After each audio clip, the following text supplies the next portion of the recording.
Good morning, everyone, and thank you for coming. It's great to see you here. There are really two aspects to the use of code in science writing that we want to talk about, introduce you to, provoke you into thinking about.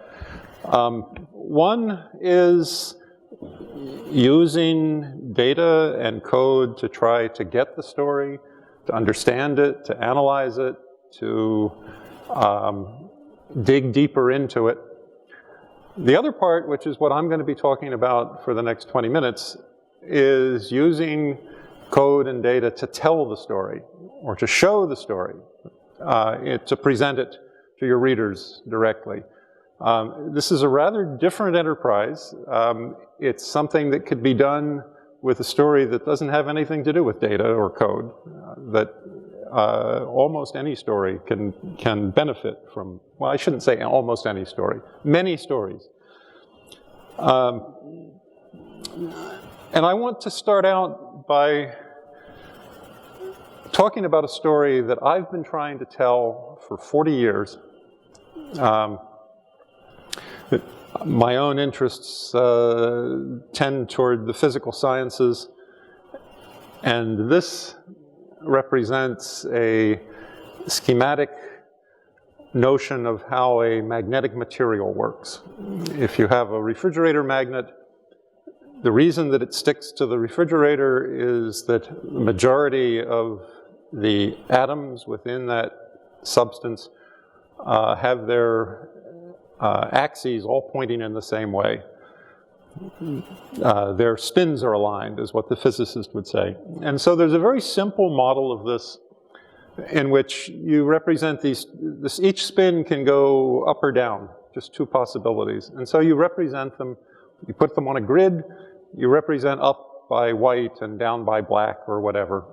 And in the top panel, they're kind of mixed up randomly. They become a little more ordered in the second one, and in the third one, you begin to see a clear majority. That's saying that this stuff is becoming magnetized.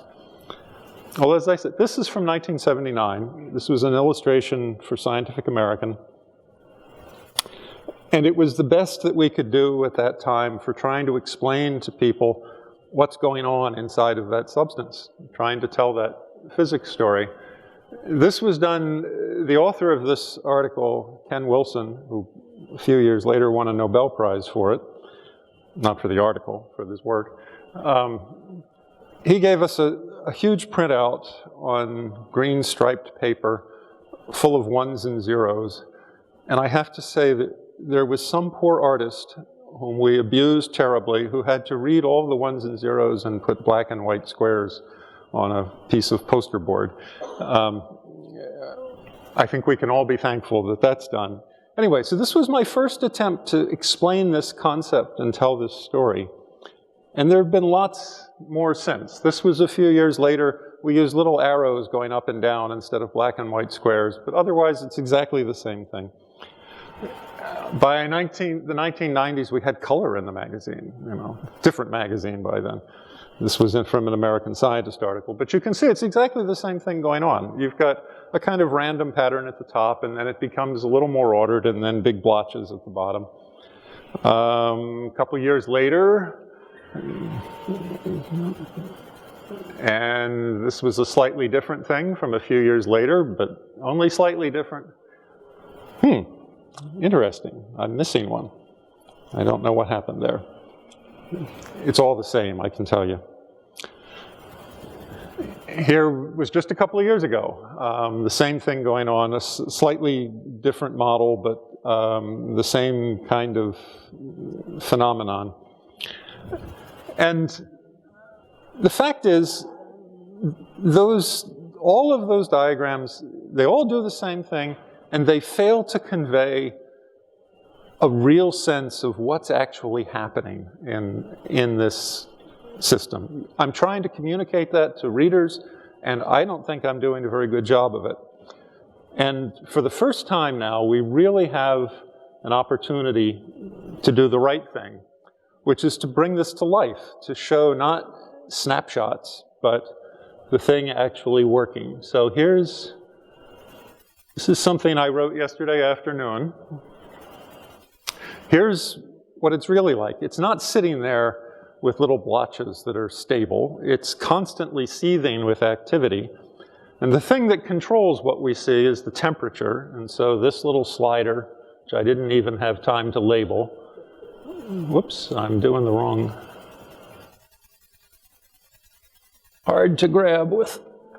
There we go. So we go to higher temperature and it becomes totally chaotic. We go to lower temperature and you begin to see things emerging, and you get colder still and you start seeing big blotches.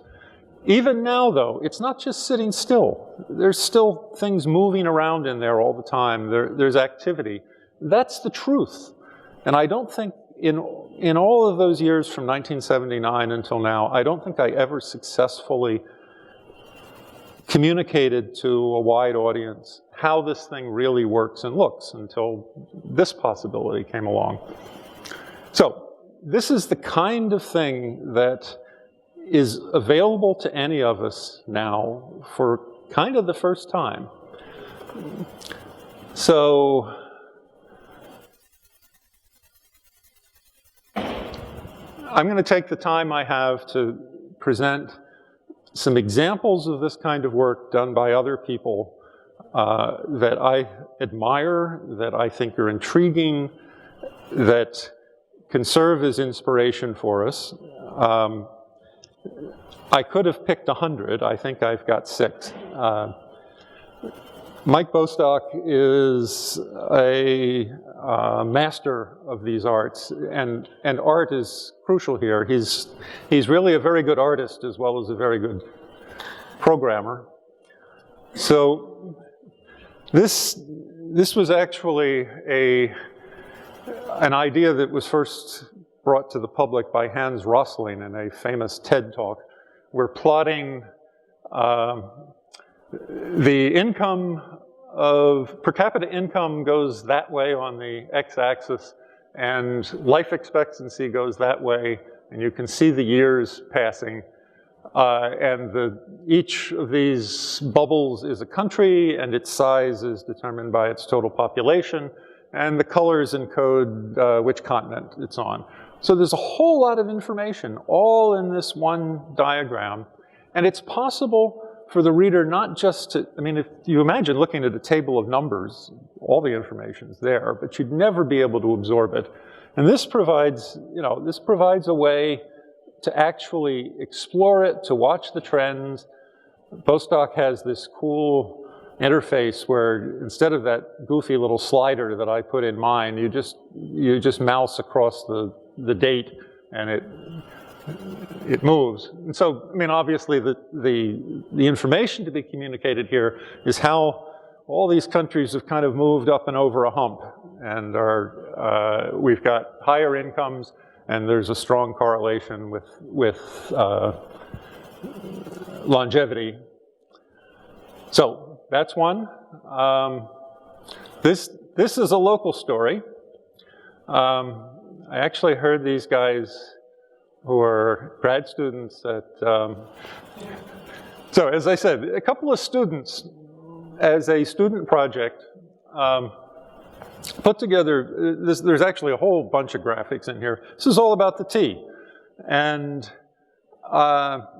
what we have here is, on the right there is a big diagram that shows all the trains during a day in the life of the T.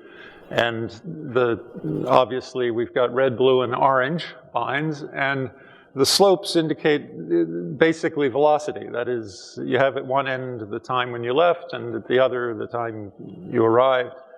And you'll notice on the upper left there that you actually see the positions of these trains. They move along with you as you scroll this. This is magic, This is a way to comprehend a whole mass of data and to present it in a digestible form. And you can, if you were producing something for the web, you can make this available to anybody who's on the internet and has a web browser. You don't have to download anything. You don't have to have any special knowledge or software. This is a fascinating thing from the Wall Street Journal. This looks at incidence of various diseases and the dates at which vaccines for those diseases were introduced. And it's, you know, if anybody's got any doubts about whether this is good for us, the evidence is really pretty stark. And yet there's also, beyond that very basic and very valid lesson, it turns out that there are some interesting other observations that emerge from looking at these graphs that I wouldn't have known about. The measles data is just, you know, I mean, it's everywhere and then it's gone, which is great. But for something like polio, I never knew that just before the vaccine was introduced, there was this huge increase in the number of cases. I maybe should have known that. And then there's something like smallpox, which the vaccine for smallpox was introduced 200 years ago. The issue here isn't that there was no vaccine, it's the diseases that continued up until about 1940 were caused because people weren't getting vaccinated. And 1940 is, or 40 or sometime in the 40s is the crucial date there, not because the vaccine was invented, but because people were finally able to get it. So anyway, this is a case of you know, these are pretty static graphs, although there is something in them that you can't get on paper. That is, you can mouse over it and see the actual numbers involved, which is useful. But this could be done without having, I mean, you could put this on paper. It's not totally dependent on the use of the computer. Okay, so here we have what I find a very dramatic and rather persuasive way of presenting climate data. The lines are simply the temperatures by month, globally averaged for each year. And sure enough, there they go. This is, you know, this data, of course, has been presented in a zillion ways already. There's nothing we didn't know actually about the numbers here. But if you want to present it in a way that people can absorb visually rather than analytically, things like this do it quite well. I think it's very clever. Again, there are some things in it that I didn't know. I'm sure meteorologists know it, but you'll notice that the variance in these years is much greater in the cold months than in the summer, which is in the middle of the chart. That is, there are whole lots of peaks and valleys at the beginning of the year and at the end of the year during cold weather, which suggests that, you know, something really very basic about climate, that it's much more stable in the summer on a year-to-year basis, that I had, you know, somehow never caught on to. Okay, this one's just for fun. These are the robot zombies. And this is a program that's right now running on this machine and is trying to evolve robots that walk better. Not doing a very good job of it so far, and I've let this run for about an hour and it still wasn't getting anywhere. They were pretty clumsy. But this is the kind of thing that's accessible to us now. This is, you know, this is a fairly sophisticated program, but nonetheless, it's open to us all. Last one.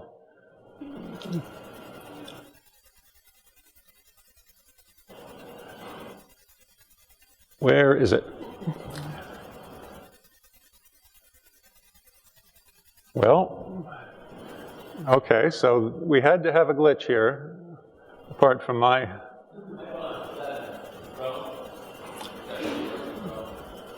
Say?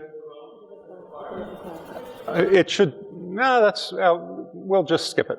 It's too bad, but I can live without it. So anyway, those were the products of virtuosos who can make this medium do kinds of tricks that mere mortals are not able to do. And I think it's crucial to look at these things if you want to do this kind of work, to look at them and to learn from them. You can look at the code for every one of those things and try to figure out how they did it. But it's maybe a bit much to expect that at the end of your first day, you're going to be producing things like that. So I'm also going to show actually some of my own work, which I don't have to be overly modest about because it's kind of modest.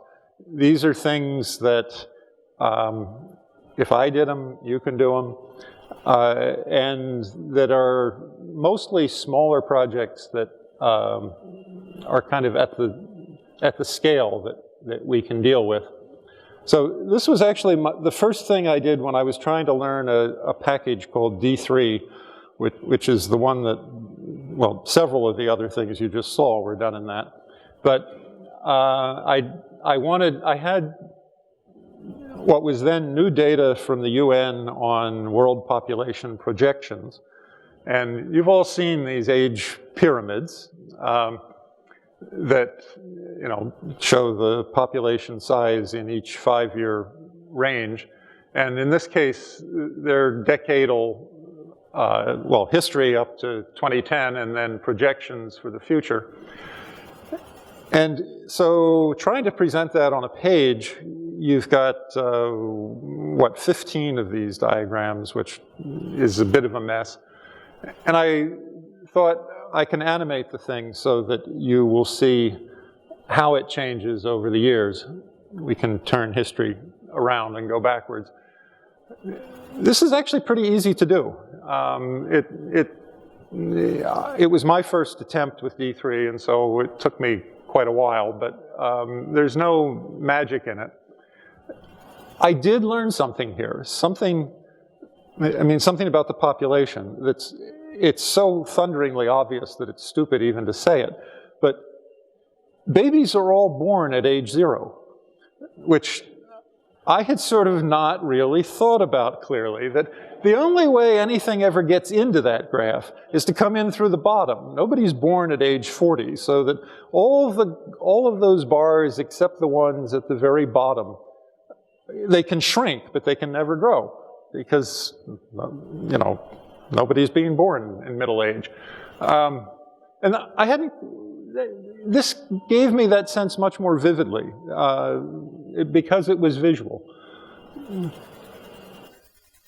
So that was one. Okay, this was from a couple of years ago.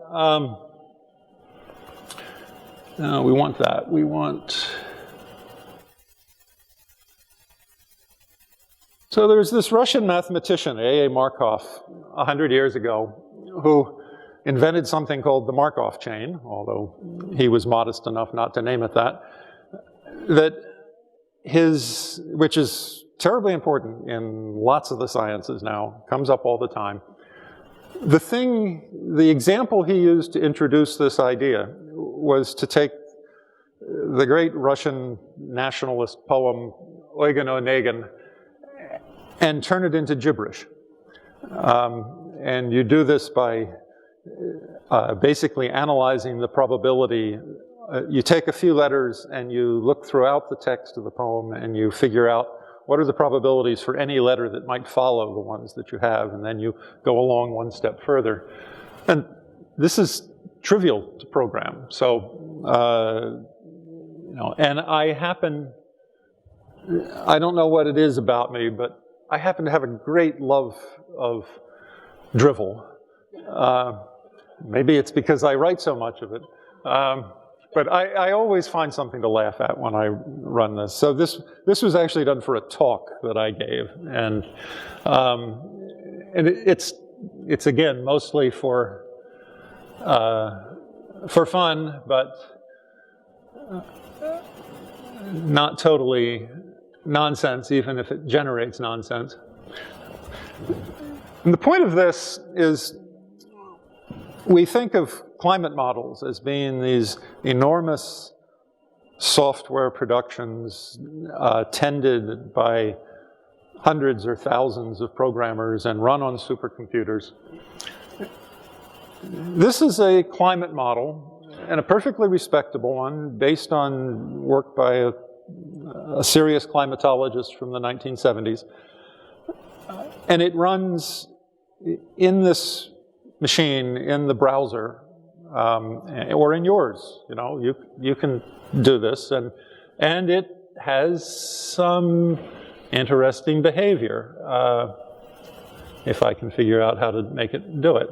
So this slider is the greenhouse gas composition, and if we remove the greenhouse gases from the atmosphere, we begin getting colder, and in fact we get into this snowball Earth state where we're covered in ice from the poles to the equator. And the interesting point, which was learned from these models years ago, is that to get out of that state, you got to go way past what you had before, and when you get there, suddenly everything is boiling hot. It's not a smooth gradient going back and forth.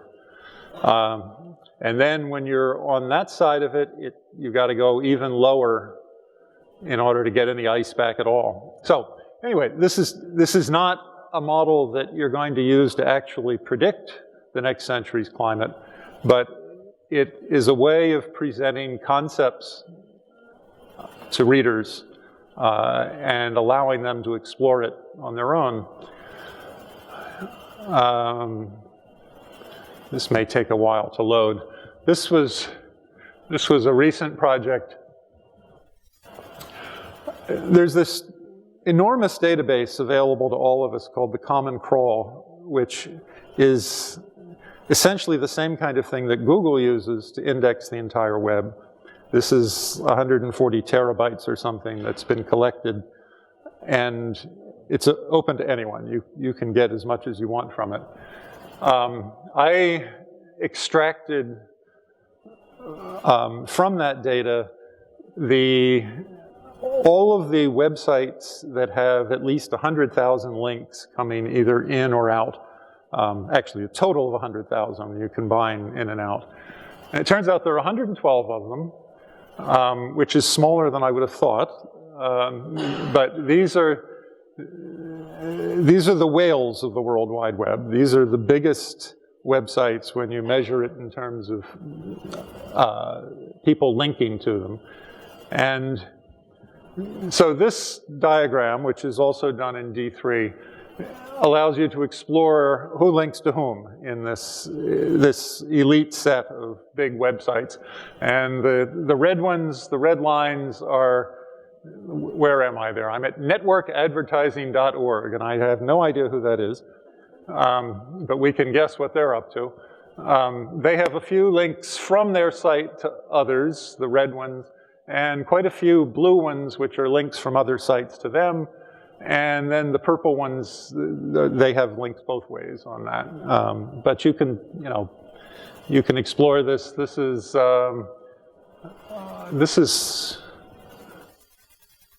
something wiki, but I can't read it. The fullwiki.org. Again, I don't know who that is. They've got a different pattern of linkage. There were some surprises in this, in that all of these over here are sites that have a whole lot of outbound links.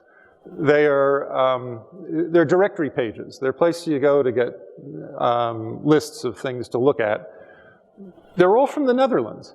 What is it about the Netherlands that leads them to have a dozen directories that the rest of the world has very few? I have no idea. It's also interesting that the data are from 2012, and there are about half a dozen of these enormous websites, they were enormous in 2012, that have disappeared entirely. I wouldn't have guessed that things were that volatile. Anyway, so to conclude, I want to look at this just a little bit more in order to say how it was done and try to persuade you that a project at this scale is entirely within your reach. You know, you can do this stuff. So this again is the permanent magnet thing with its roiling random patterns. And I want to show you what it is you're looking at. It's this. So the entire program for what you just saw is about 100 lines of code. And it takes some getting used to. It takes a little bit of time to learn the basics of the language, but there's really no deep magic happening here.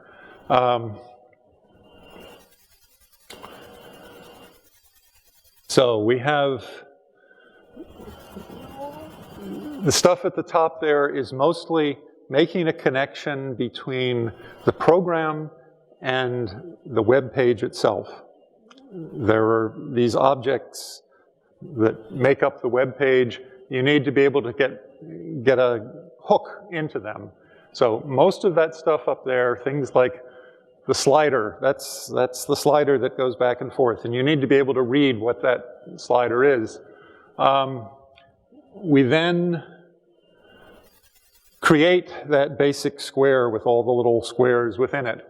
And that's just making an array of data. It's a two-dimensional, it's columns and rows. It's just like a spreadsheet. And we need to create that. That's what's going on in these 3 lines. We need to put something in those squares to begin with. And so we do that just by making a random choice. We look at every square and we flip a coin and we say, if it comes up heads, it's going to be orange, and if it comes up tails, it's going to be blue. And we go through all 10,000 of the cells to do that. This really only gets run once. Here's the coin flip. This marked spin simply takes the outcome of that and colors, actually puts the color into the little square. All of the actual physics is in this one function of a dozen or so lines. There's a little bit of physics in there at the very end, which we won't bother with, but the basic idea is you stand in some square, you look at your 4 neighbors, left, right, top, bottom. Actually, I think they're north, south, east, west is what I used here. And you look at what they're doing, and you want to match what they're doing. So that's the physics in the whole thing. This, let's see, these 2 things together, run batch and do button, they actually make it run. They go through that procedure of looking at a spin. They look at 1,000 spins every millisecond or a million spins a second and update them accordingly. This reads the slider. Init appears here at the end. That starts the whole project. That's it. That's 100 lines of code, not rocket science, science. But this is a project, of this scale. You can do it in a day. So I'm encouraging you to have fun.